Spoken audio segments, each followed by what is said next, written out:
has created the human beings. So that point should be very clear. I think that's a very interesting angle, and we'll come back to that in due course. If I may turn to Dr. Shakil, because I found Dr. Saboor's point interesting, that where there you find order, there you will find a purpose. So I would just like you to give us some examples from your everyday experience as a neuropsychiatrist, in the field of neuropsychiatry, how you find this intricate order in life, or perhaps disorder, since that is the kind of diseases which you deal with, which Dr. Saboor mentioned, if you would. Well, mental illness you can broadly categorize into biological or inherited mental disease, but then there's the other type, which is the psychological, or the disease of an individual psyche. And let's focus on this second bit for the moment. That is, in fact, if you look at it in a more generalist perspective, is a breach of peace of an individual. All neurotic disorders, all personality or attitude difficulties, as a psychiatrist like to call them, they are in fact a consequence of an individual not being at peace within themselves or within their environment, whether there are developmental causes to it or others. And people who do not see a primary purpose in life, in fact, are living some sort of a purpose in life, even though they may not realize it. They may think that earning more money, or having an enjoyable weekend, Friday evening and Friday night in a nightclub, is the best form of pleasure. So they would still be wanting to have some kind of peace given to their own psyche. Now what we see is that these man-made directions of life, like Imam Sahib was referring to, they are short-lived or temporary, and they lead to an ultimate hollow. And then the human psyche wants a bit more of it, and then the dejection is even more severe at the end of it, and the cycle becomes more and more vicious. And in fact, the consequence is not achievement of peace, but a sense of frustration within an individual and society. In contrast to a purpose of life that has been achieved in due regard to long-term impacts on the human psyche as well as to the society. And that is what the Creator's code gives us.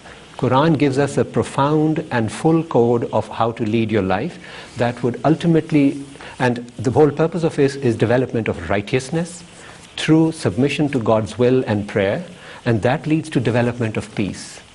And several people in all religions, or even sometimes in non-religious perspectives, would have experienced to some degree this peace in themselves that they achieve by righteousness.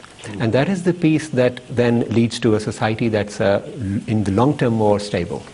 Right. If we face this question directly as to what is the objective of creation, why God Almighty has created human beings, I would say the Holy Quran is very specific and very clear, and very, absolutely, it gives the right guidance.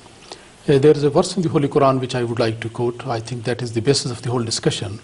It says, "We have not created the jinn and the men, but for the purpose of worship." Now this is the purpose of creation of mankind, which we can further discuss. And it's very interesting that the very first command in the Holy Quran is about the worship.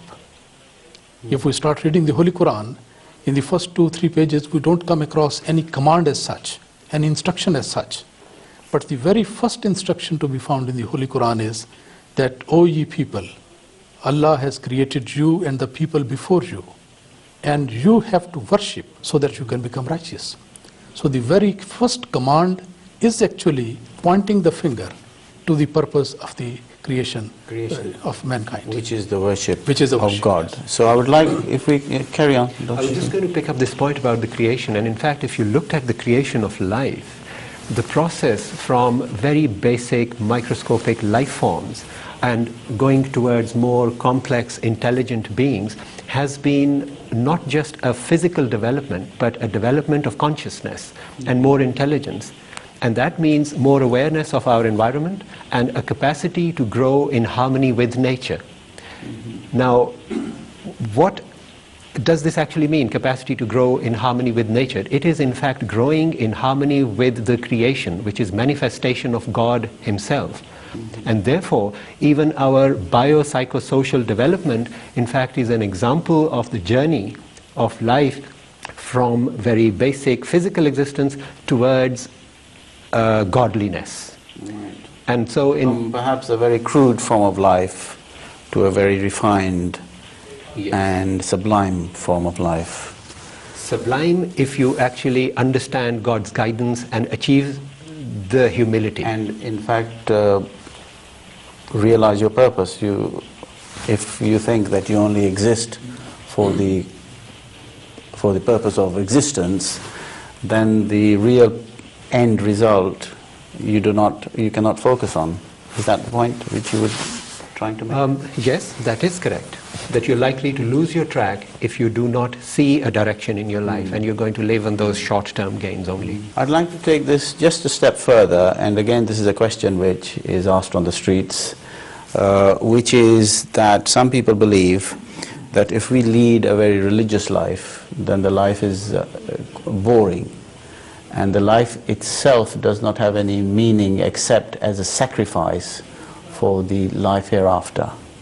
So this is the main objection which people make to a religious life. So perhaps